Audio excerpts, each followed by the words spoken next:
Module 4, Knowing what is good fashion drawing and sketching, appreciating good fashion illustrations, knowledge input with respect to professional illustrators and illustrations, appreciation of good fashion illustrators and illustrations. Fashion illustration has been around for nearly 500 years, ever since clothes have been in existence. Fashion drawings and sketches can be found in many parts of the world if they can be considered as fashion illustrations. There has been a need to translate an idea or image into a fashion illustration. Not only do fashion illustrations show a representation or design of a garment, but they also serve as a form of art. Fashion illustration shows the presence of hand and is said to be a visual luxury. There was a decline of fashion illustration in the late 1930s when Vogue began to replace its celebrated illustrated covers with photographic images. This was a major turning point in the fashion industry. Laird Borelli, author of Fashion Illustration, at that point of time stated, "Fashion illustration has gone from being one of the sole means of fashion communication to having a very minor role. The first photographic cover of Vogue was a watershed in the history of fashion illustration and a watershed mark of its decline. Photographs, no matter how altered or retouched, will always have some association with reality, and by association, truth. I like to think of them, fashion illustrations, as prose poems and having more fictional narratives. They are more obviously filtered through an individual vision than photos.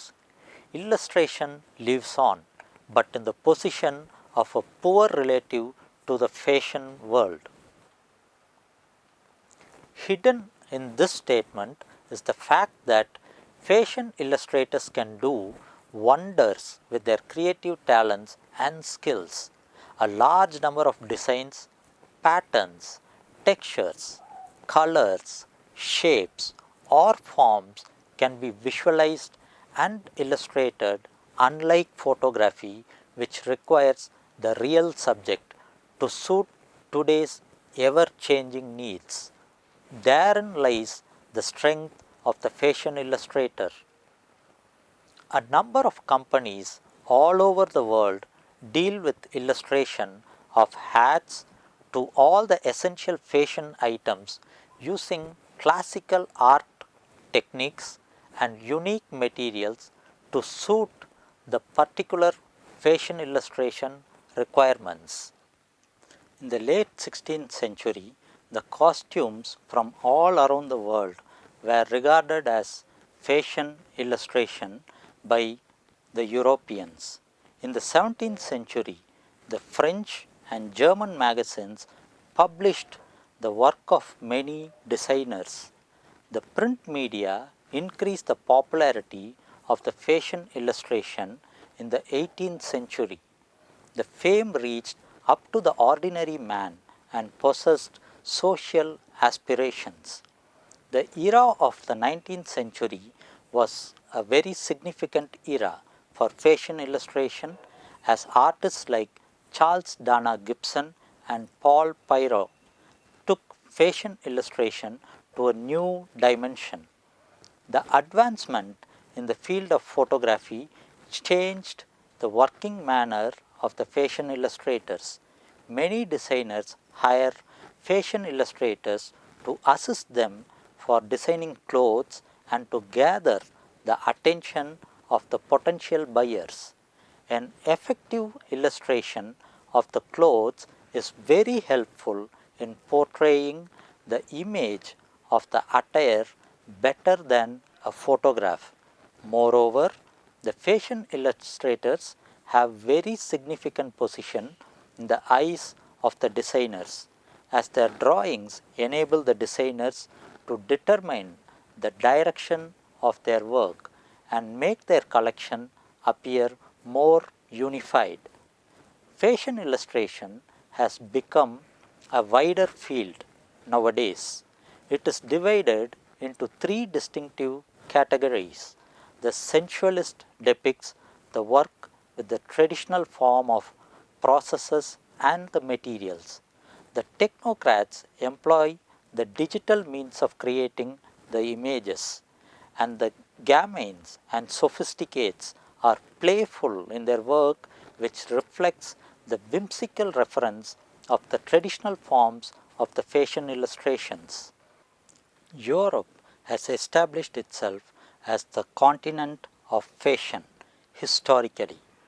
It is in Europe that fashion evolved, and many of the most renowned fashion houses that we know as household names today started in the early years of the last century in the fashion capitals of Europe. It is in Europe that haute couture still has its home, and where the top designers meet every year to show their creations and celebrate the festival of high fashion. Over the years, Italy has established its prestigious role in the fashion field, appointing Milan as the capital city of fashion. The first Italian designer boutiques, in fact, were opened in Milan, and the most famous designers usually present their new collections in Milan. We can certainly affirm that Italian fashion has always been linked to the city of Milan, and this beautiful city is still today the symbol of style and elegance, the favorite destination of all those fashionistas looking for the best in the matter of trends and style.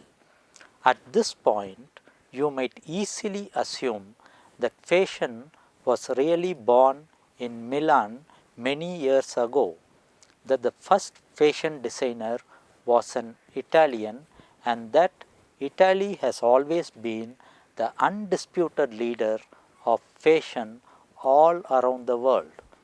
Italy, and in particular Milan, has certainly given a valuable contribution to the development of fashion trends and styles in the world, but it can't take the credit for having given birth to the very first fashion designer. This honor has to go to France, and in particular to Paris, where fashion took its first steps thanks to the skills of Marie Antoinette's personal court designer Rose Bertin at the end of the 18th century. We will now move on to explore the beginnings of couture fashion. Rose Bertin, 1747 to 1813, was the dressmaker to Marie Antoinette, Queen of France, and a figure who may be said to have begun the transition from relatively little known dressmakers to designers with a high public profile, sometimes called sarcastically the Minister of Fashion. She opened a shop in Paris and had a considerable influence on Parisian style.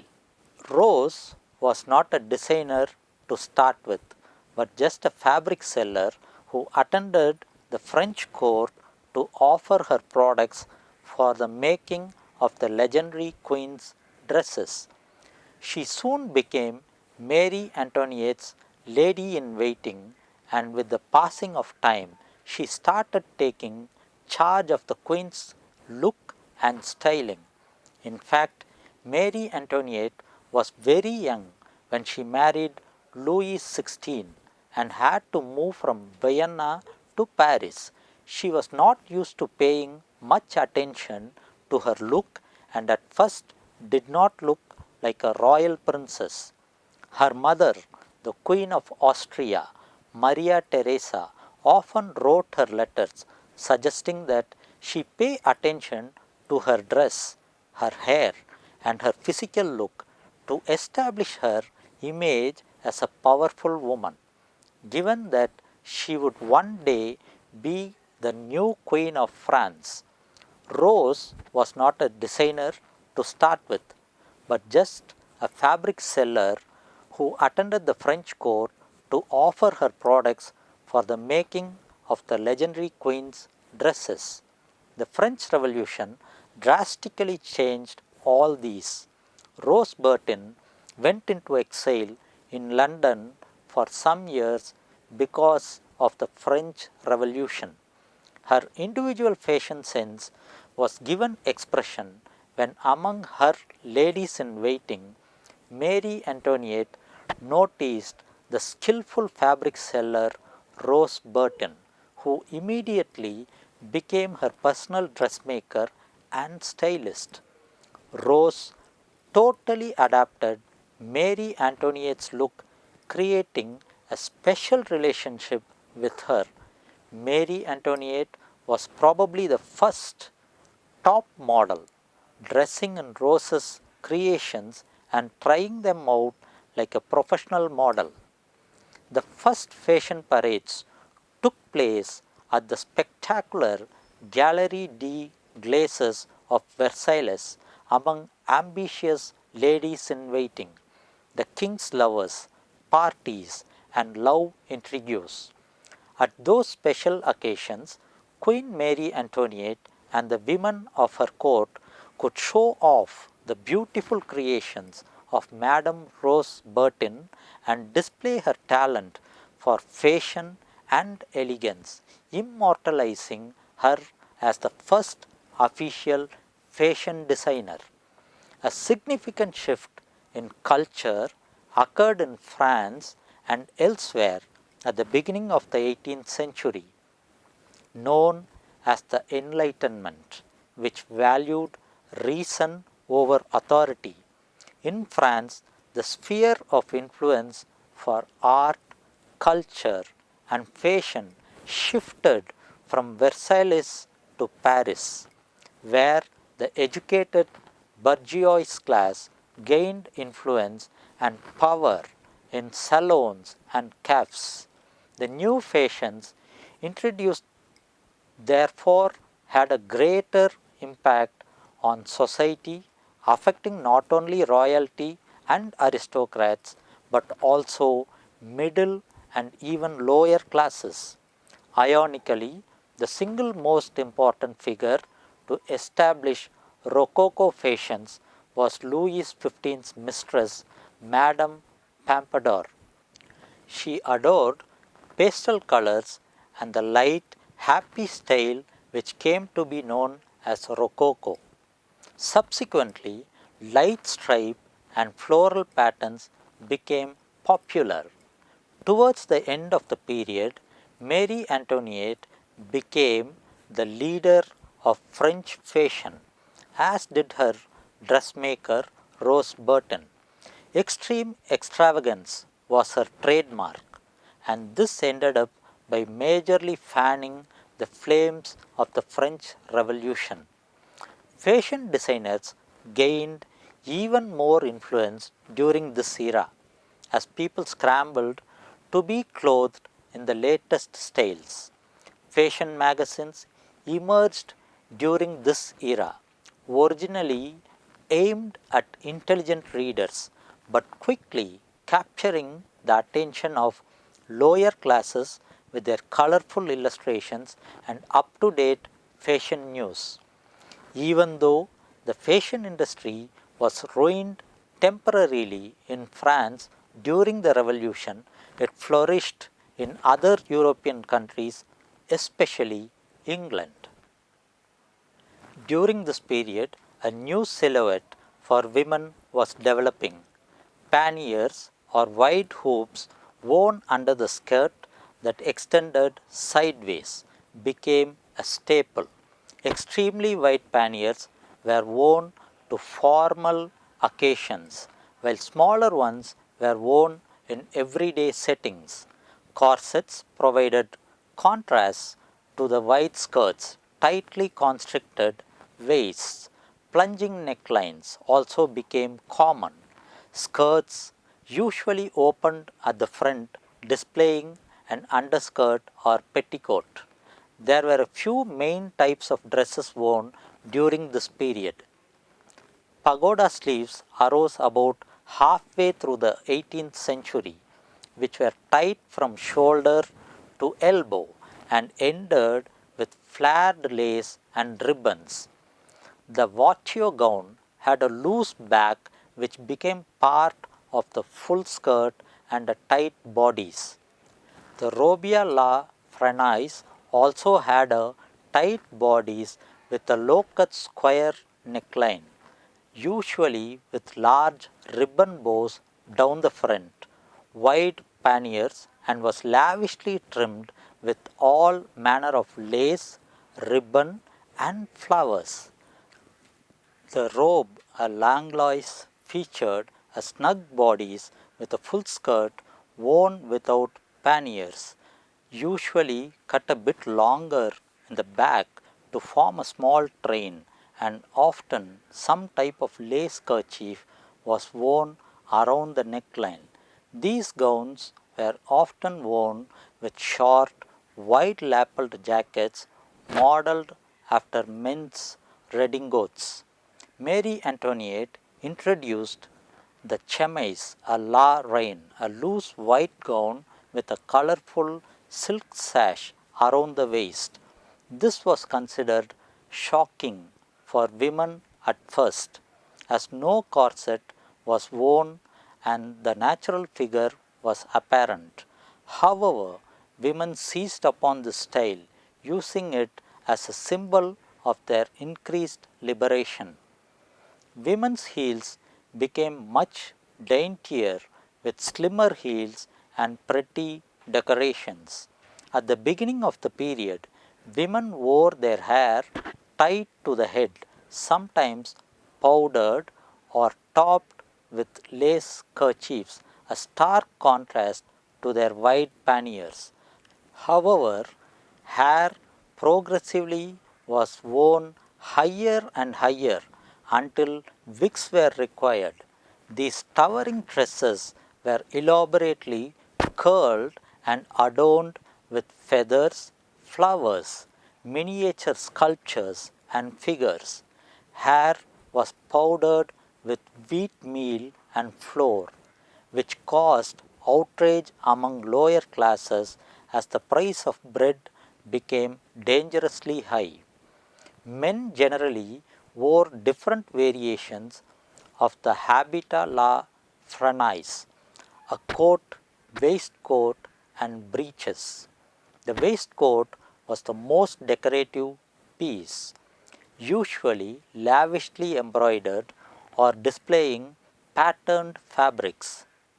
Lace jabots were still worn tied around the neck. Breeches usually stopped at the knee, with white stockings worn underneath and heeled shoes, which usually had large square buckles. Coats were worn closer to the body and were not as skirt like as during the Baroque era. They were also worn more open to showcase the elaborate waistcoats. Tricorn hats became popular during this period, often edged with braid and decorated with ostrich feathers.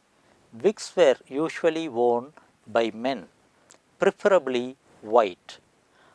The Cadogan style of men's hair developed and became popular during the period, with horizontal rolls of hair over the ears. French elites and aristocrats wore particularly lavish clothing and were often referred to as macaronis.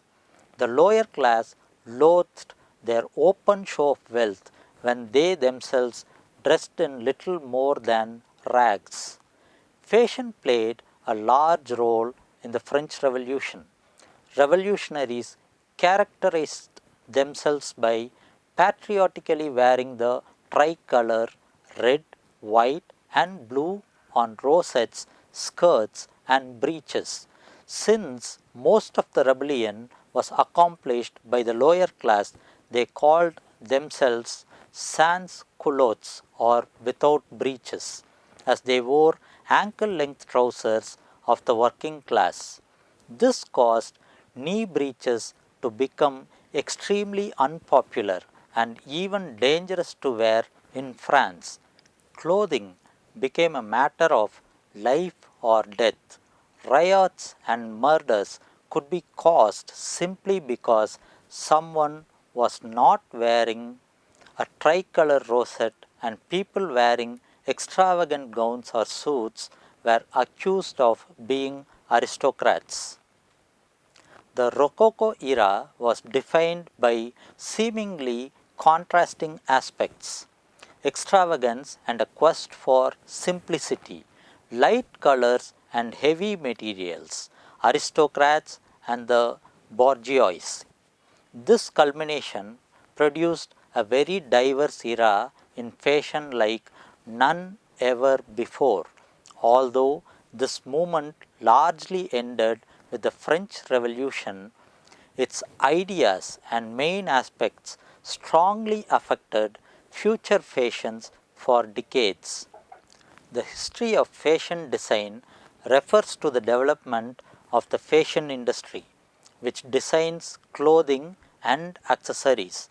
The modern industry, based around firms or fashion houses run by individual designers, started in the 19th century. Charles Frederick Worth was the first designer to have his label sewn into the garments that he created. He is also usually seen as the first designer in something like the modern sense, with a large business employing many largely anonymous tailors and seamstresses. A former draper, Worth's success was such that he was able to dictate to his customers what they should wear. Throughout the early 20th century, practically all high fashion originated in Paris and to a lesser extent in London. Fashion magazines from other countries sent editors to the Paris fashion shows. Department stores sent buyers to the Paris shows, where they purchased garments to copy and openly stole the style lines and trim details of others. Both made to measure salons and ready to wear departments featured the latest Paris trends, adapted to the store's assumptions about the lifestyles and pocketbooks of their targeted customers. At this time in fashion history, the division between haute couture and ready to wear was not sharply defined. The two separate modes of production were still far from being competitors, and they often coexisted in houses where the seamstresses moved freely between made to measure and ready made. Around the start of the 20th century, fashion style magazines began to include photographs and became even more influential than in the future. In cities throughout the world, these magazines were greatly sought after and had a profound effect on public taste. Talented illustrators, among them Paul Irebe, Georges Lepape, Ert, and George Barbier, drew attractive fashion plates for these publications, which covered the most recent developments in fashion and beauty. Perhaps the most famous of these magazines was La Gazette du Bon Ton, which was founded in 1912 by Lucien Vogel and regularly published until 1925. At this juncture, it would be very useful for students to know and understand about some of the famous fashion illustrators. It is the person, talent, skill, and the times that define fashion illustration. One must be well versed, practiced, and bold enough to make use of the technologies and mediums of their own times and locations. One should not hesitate to make use of the old and tested mediums and techniques, or to experiment with new and offbeat materials and techniques wherever required.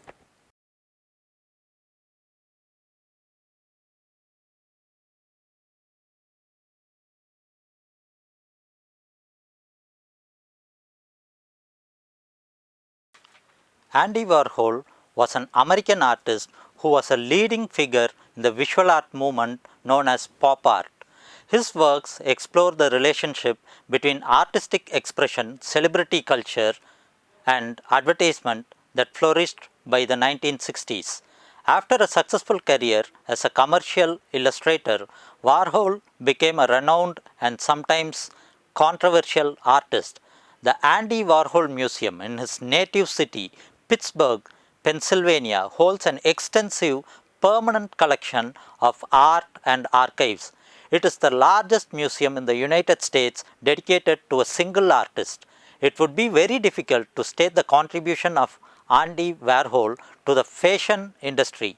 We did rather try to understand the kind of impact he created in the industry, how much of influence he has had on fellow illustrators, and overall what the fashion industry has gained through Andy Warhol. A pivotal event was the 1964 exhibit, The American Supermarket, a show held in Paul Bianchini's Upper East Side Gallery. The show was presented as a typical US small supermarket environment, except that everything in it, from the produce, canned goods, meat, posters on the wall, etc., was created by 6 prominent pop artists of the time. Warhol's painting of a can of Campbell's soup cost $1,500, while each autographed can sold for $6. Warhol's work, both as a commercial artist and later a fine artist, displays a casual approach to image making, in which chance plays a role and mistakes and unintentional marks are tolerated. During the 1950s, Warhol gained fame for his whimsical ink drawings of shoe advertisements. These were done in a loose, blotted ink style and figured in some of his earliest showings at the Baudelaire Gallery in New York. Warhol started his career as a commercial illustrator, producing drawings in blotted ink style for advertisements and magazine articles. Best known of these early works are his drawings of shoes. These pictures were found in a book titled Andy Warhol Fashion Forward by Simon Doonan.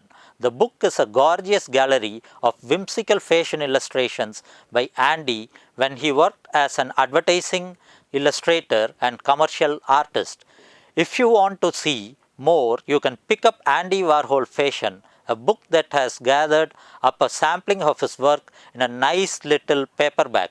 By the early 1960s, however, pop art and new ultra-modern styles became popular as the counterculture became mainstream. Pop art inspired illustrations became the norm, with more whimsical and abstract illustrations as well, rich with color.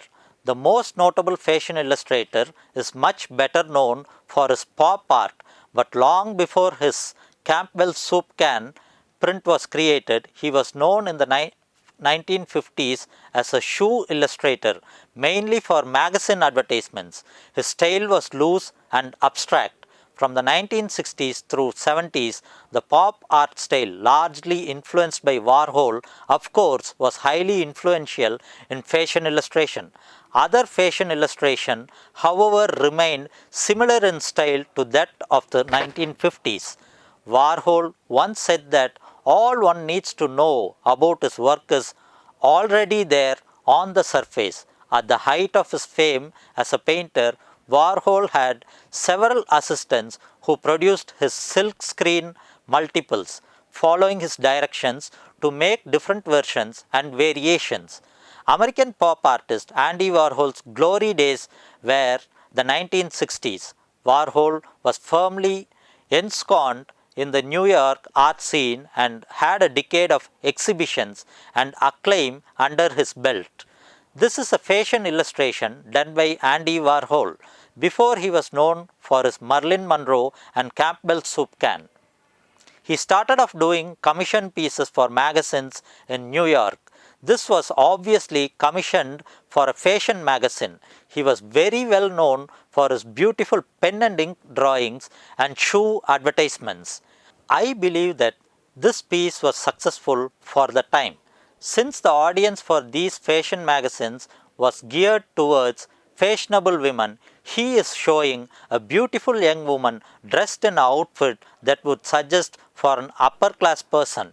When Alexei Brondovich was art directing Harper's Bazaar, he ran a striking cover by Herbert Bayer for its 1940 College Fashions issue. A three-quarter view photo of a woman's face is duplicated in 2 rows of 4, a clear newsstand eye-catcher. In his formative years as a commercial artist, Warhol would regularly produce drawings by tracing photos. Although the article doesn't mention bazaar, it does remark that the sketch reflects his obsession with repetition. And now it's safe to say that in its own way, this cover may be as relevant to his aesthetic as the Niagara publicity still he appropriated for his Merlin series. In the 50s, photography was the dominant medium used to advertise food and household goods. However, the fashion industry preferred the stylized and interpretive use of illustrations which provided qualities of boldness, flatness, and a sharp delineation of forms that became a trademark of Warhol's line drawings during this period. Warhol's success in the advertising industry is attributed to both his mastery of the medium and his legendary work ethic and willingness to cooperate with art direction, providing editors with numerous variations to choose from. Even more noteworthy are the several other associations between the magazine cover and specifically the 1962 Marlin diptych, one of Warhol's most famous and influential artworks. For example, each of the Bayer's faces is at a different distance from the next. The shift is subtle, like the slight tonal variations on the faces, but apparent enough to indicate the hand of the designer rather than mere mechanical repetition.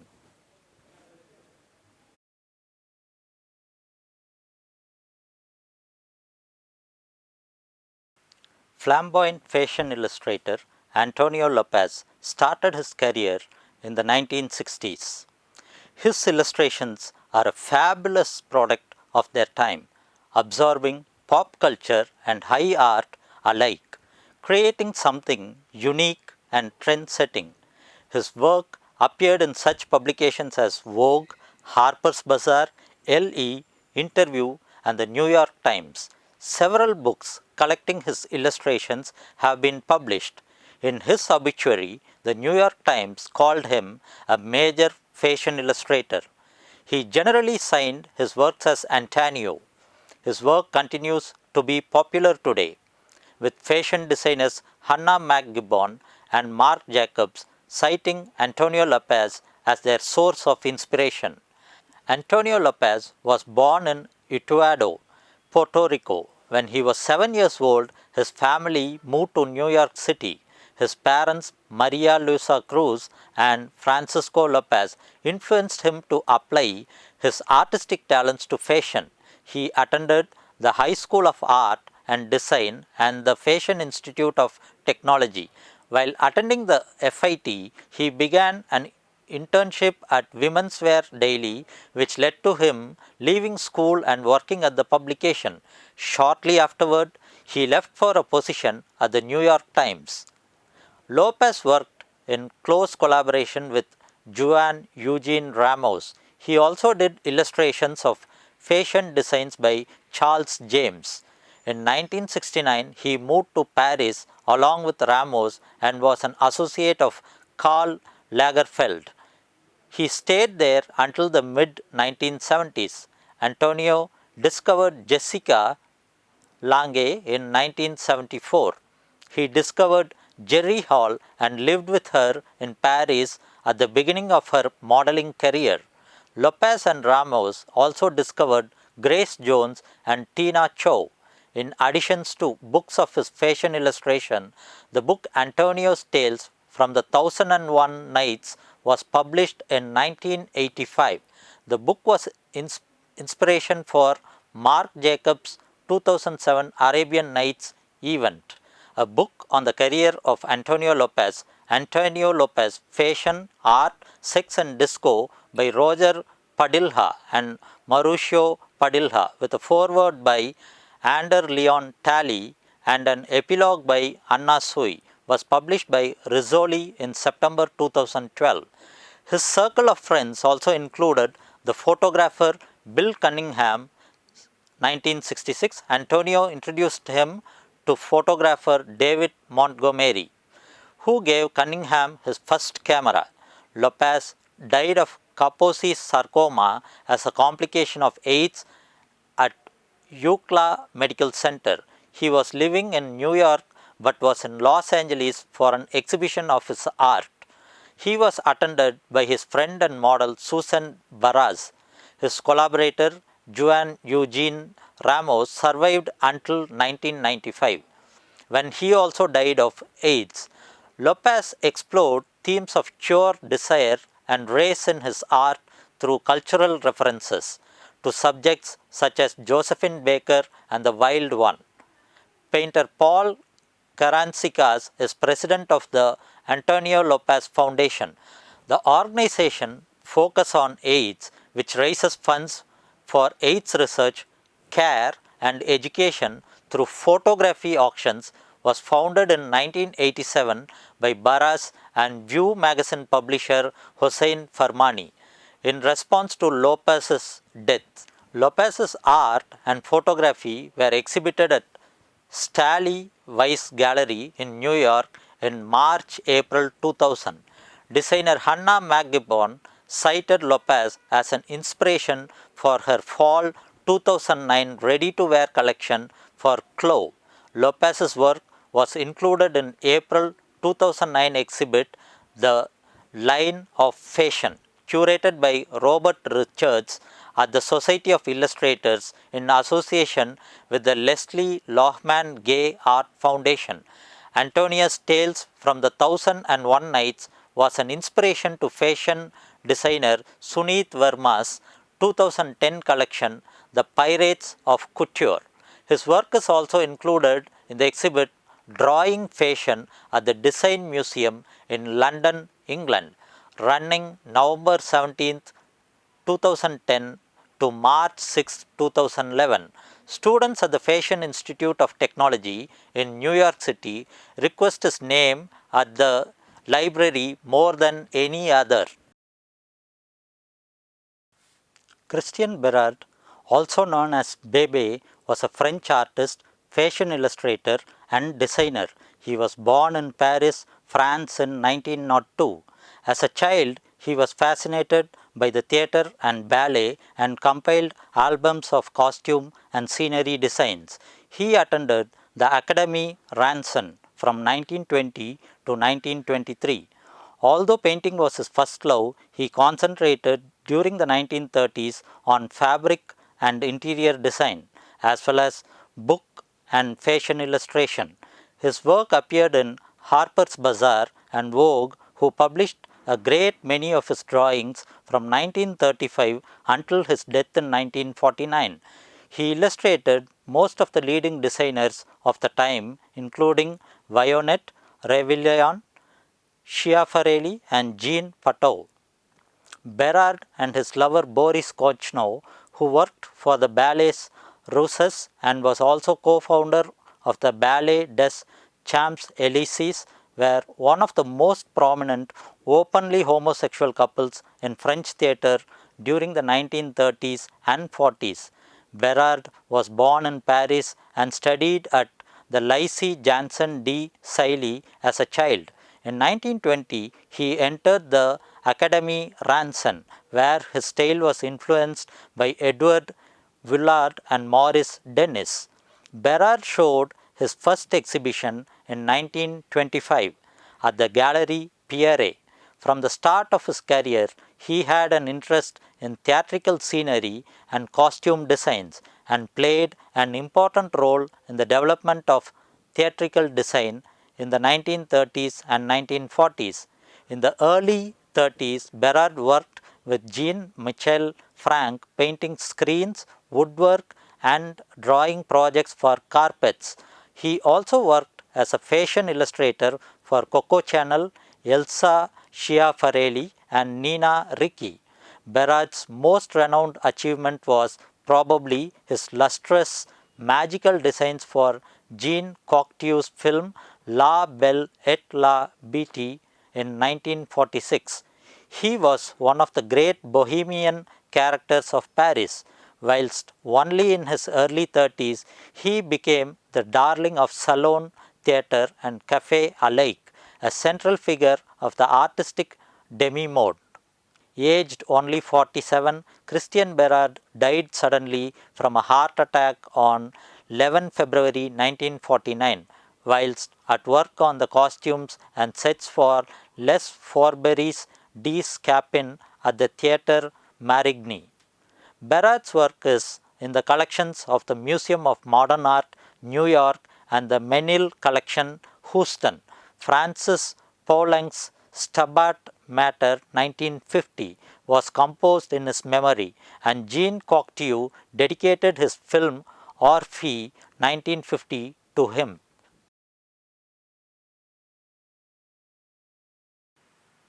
Dagmar Freuchen-Gale was a Danish illustrator, author, and editor. She was known for her fashion illustrations for Vogue and Harper magazines. Her spouses were Müller, Peter Freuchen, and Henry Gale. Dagmar was born in Kongens Lyngby, Denmark. She left Lyngby in 1938 to come to New York.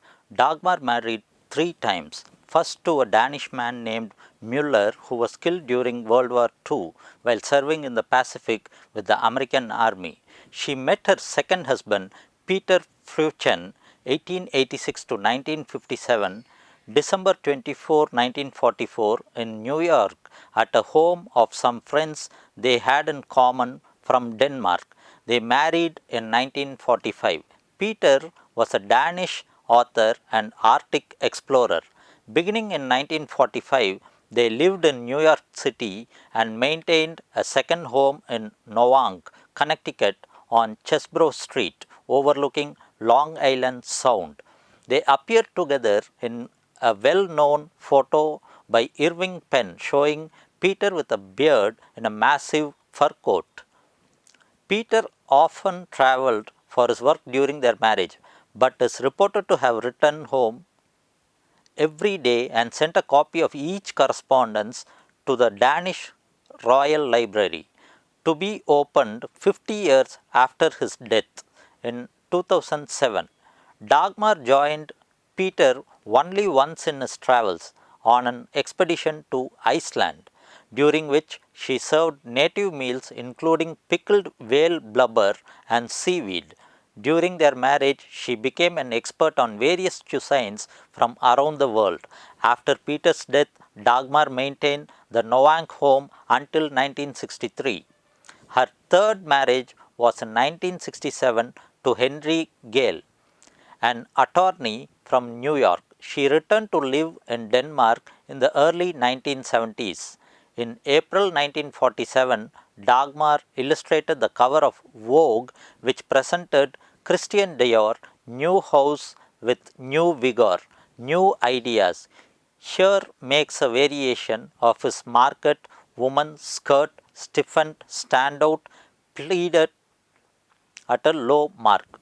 The hat is by Maud Roser, white pick banded with navy blue chiffon. She also taught fashion illustration starting near the end of the 1940s at the Art Students League and continuing there for 20 years. She edited several of her second husband's books in addition to being an illustrator and teacher. She was a cook who prepared exotic dishes. Dagmar wrote a cookbook titled Cookbook of the Seven Seas. Irvin Crosthwaite was a Canadian painter best known for his role as a fashion illustrator. Born in Creston, British Columbia, he was the official Canadian World War II naval artist. Crosthwaite first began his studies as an artist in Montreal at the Sir George Williams College, where he studied for 3 years. This was soon followed by a year at the Pratt Institute. 1944, Crosthwaite was awarded the prestigious Canadian Jessie Dove Prize for his watercolor painting. It also was during this time in which he was attached as an artist to the Royal Canadian Navy during the Second World War. In 1946, Crosthwaite set up a studio in Paris. It would take 12 more years, but it would be in Paris where he would establish himself as a fashion illustrator. Crosthwaite soon found success and was soon under contract of Harper's Bazaar. He supplied the fashion magazine with illustrations of fashion shown in Paris, London, and Rome.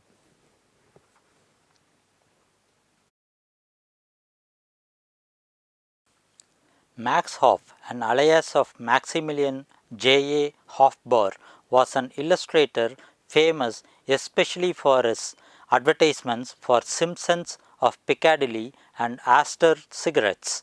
His art was perfectly representing the fashion of the 1950s and 1960s in Western Europe and North America. He was born in Vienna, Austria. Hoff studied portrait and landscape painting at the Academy of Fine Arts in Vienna, where he had begun to make a name for himself through his stage and costume illustrations. A number of his fashion designs had been published under the alias Max Hoff in the European journal International Textiles, where Alex Simpson, the owner of Simpsons of Piccadilly, saw them. In 1936, Alex Simpson brought Hoff at the age of 33 to London and commissioned him to produce a series of illustrations of handsome, virile sporting men wearing Simpson clothes that were to become the representation of Simpson style for a quarter of a century. Soon, Simpson Piccadilly added women's clothes to its stock by fashionable, elegant, and charming women. First used in the direct mail brochures, Hoff's illustrations soon became the mainstay of Simpson advertising. Bill Crawford, the advertising agent of Simpsons, recognized the power of this imagery, and when Hitler annexed Austria in 1938, Crawford persuaded Max Hoff to move to London, where he married Margaret Popper in December of the same year and where his 2 children were born. His drawings of groups of impeccably dressed and social male figures, virtually always depicted in a smiling and relaxed attitude, became the signature style of Simpsons and Dax menswear press advertising right up until the early 1960s. Already at the end of the 1950s, Hoff started to work with the German advertisement agency Hans W. Bros. GmbH and its enigmatic owner Hans Walter Bros. In Frankfurt am Main. In 1958, a small campaign of only 8 ads due to a limited budget of Bomi Fechimi GmbH, his illustrations were advertising Feva Feinwaschmittel fine washing powder. The work with Bros was going very well, and Simpsons decided to rebrand their advertisement. Hoff finished his work with Simpsons and from 1961 onwards became an exclusive advertisement artist for the Hans W. Bros. This happened due to the fact that Hans W. Bros, who had an advertising contract for Reemtsma's Aster cigarettes for some years, wanted to acquire a second contract with another cigarette trademark of Reemtsma Haus Nuremberg. Therefore, in 1956, he agreed with Philip F. Reemtsma to transfer the Aster contract to his branch office in Habsburg, managed by Bros's son Heinz Martin. In 1961, Heinz Martin Bros decided to provide a new style for their ad campaign for Aster cigarettes. So he started Hoff's most famous campaign called Rendezvous der Prominence, which ran until 1967. It was directed first at the German and then at the International High Society. Max Hoff has provided over 200 pictures for this series. After the opening of the Simpson Piccadilly store and after launching the Dax brand, Alexander Simpson needed to create a new advertising campaign to promote Dax and entice new customers. A fan of the excellent work and techniques of illustrator Max Hoff, Alexander met with Hoff in the 1930s and commissioned him to work on a series of illustrations for Dax from the early 1940s. These later became the signature style of Simpson's Piccadilly and Dax menswear. The colorful illustrations successfully captured the elegance and charisma of the Dax man, always showing impeccably dressed male figures in a smiling and relaxed attitude, and with the introduction of women's wear into the Dax brand, this included a fashionable, elegant and charming woman. These iconic illustrations were first used in the direct mail brochures and went on to be featured in all Dax advertising until the mid 1960s. Paul Henri was born in Angoulême, France in 1883. Of Basque parentage, Henri received his education in Paris from 1908 to 1910. He studied at the École des Beaux-Arts and the Collège Rollin.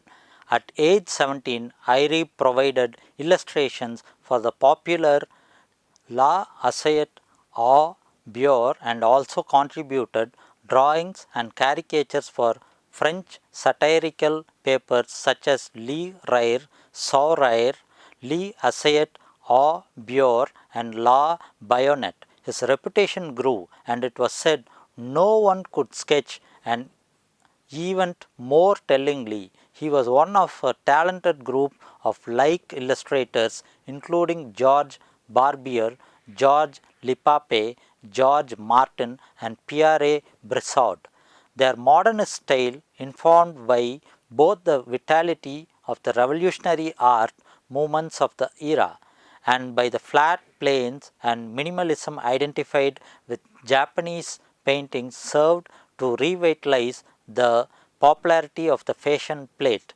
These fashion plates were hand colored using the Pockire process, whereby stencils and metal plates are used, allowing for colors to be built up and gradually nuanced according to the artist's vision. An advertising tool, a piece of artwork used to create desire for the newest clothing, looks aimed at an audience of the fashionable and moneyed. Henri's work is primarily distinguished by the illustrations he executed for style journals such as La Gazette du Bon Ton, where his charming vignettes of the latest modes helped promote the designs of couturiers such as Paul Poiret. The appeal of these illustrations lay in their depiction of stylish women pursuing the everyday activities of an affluent lifestyle. Iree's design career was a prolific one, contributing text and visuals to Vogue magazine, designing fabrics, furniture, rugs, and doing interior design work for wealthy clients. Iree favored the liberal display of fluid forms, more in accordance with the design elements which were the hallmark of the Art Nouveau movement. Puffs, lamy textiles, walls hung with tapestries, and carpeted floors. He was hostile to the new school of industrial design and provided his own terse critique of the Art Deco exposition of 1925, the alliance between art and the cube. In 1933, Irebe collaborated with Coco Chanel in the design of extravagant jewelry pieces commissioned by the International Guild of Diamond Merchants. The collection, executed exclusively in diamonds and platinum, was exhibited for public viewing and drew a large audience. About 3,000 attendees were recorded in a 1 month period. The couturer Paul Pirot recognized Irebe's talent and brought him into creative drawings, which would compellingly represent the new models in this collection.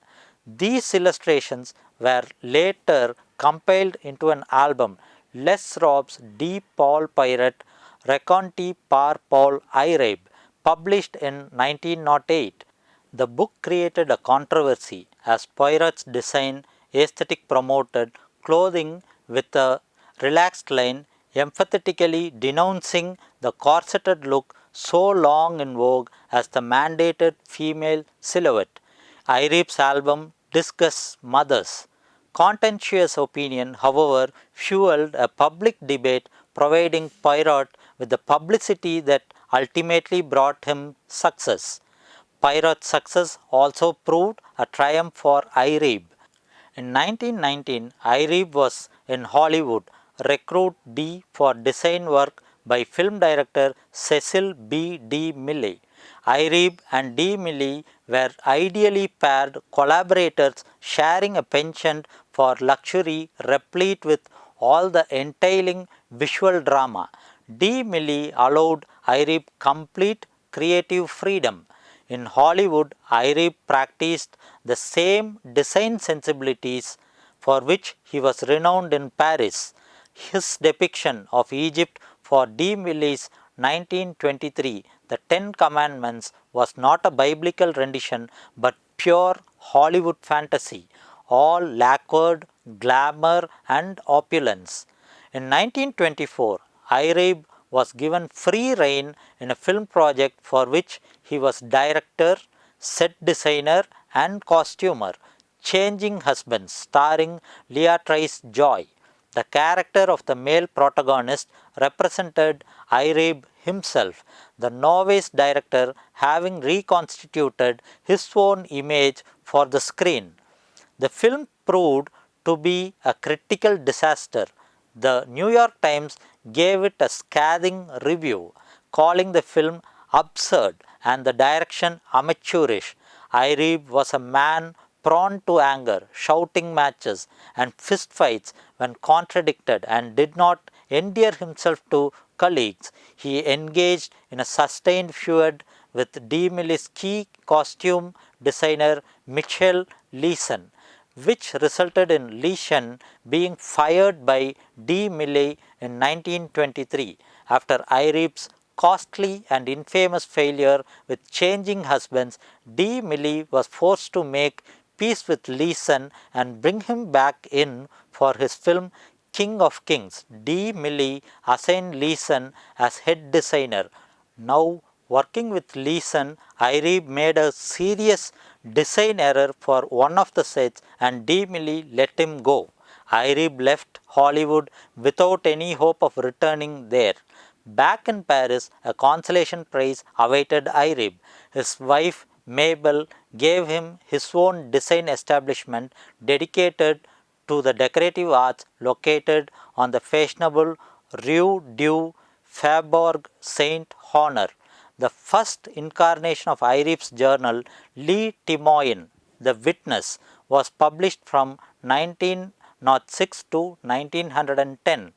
It was a compendium of social and political satire with artwork by Irib and contributions by other well-known illustrators of the day. Broadcasting a demonstrable French nationalism, the major illustrations in Le Témoin were always executed in three colors: the blue, white, and red of the French flag. The back cover was invariably an advertisement for French commerce, boosterism for French-made goods and industry. Signing his work Jim, a caricature drawn by the then unknown Jean Cocteau, was published in Le Témoin in 1910. His likeness of actress Sarah Bernhardt was well received and brought him instant recognition. Paul Irib divided the time till his death in 1935 between contributing satirical illustrations to the weekly political paper Le Témoin and designing jewelry for Channel. He died in 1935 at the age of 52. Kenneth Paul Bloch was one of the foremost fashion illustrators of the 20th century. For nearly 40 years, he was an in-house artist for Fairchild Publications, owner of Women's Wear Daily, the garment industry trade paper and its offshoot W. As chief features artist, he helped transform the once dowdy WWD into the Bible of the jet set during the 1960s and 1970s. Babe Paley, Gloria Vanderbilt, Jacqueline D. Ribes, Amanda Burden, the Duchess of Windsor, and Gloria Guinness were among the society women who posed for him. Bloch's incisive yet graceful brushstrokes captured the most important styles of the post-war era, including collections by Norman Norell, Wes Saint Laurent, Pierre Cardin, Coco Chanel, James Galanos, Givenchy, Pauline Triggery, Bill Blass, Halston, and Geoffrey Bean.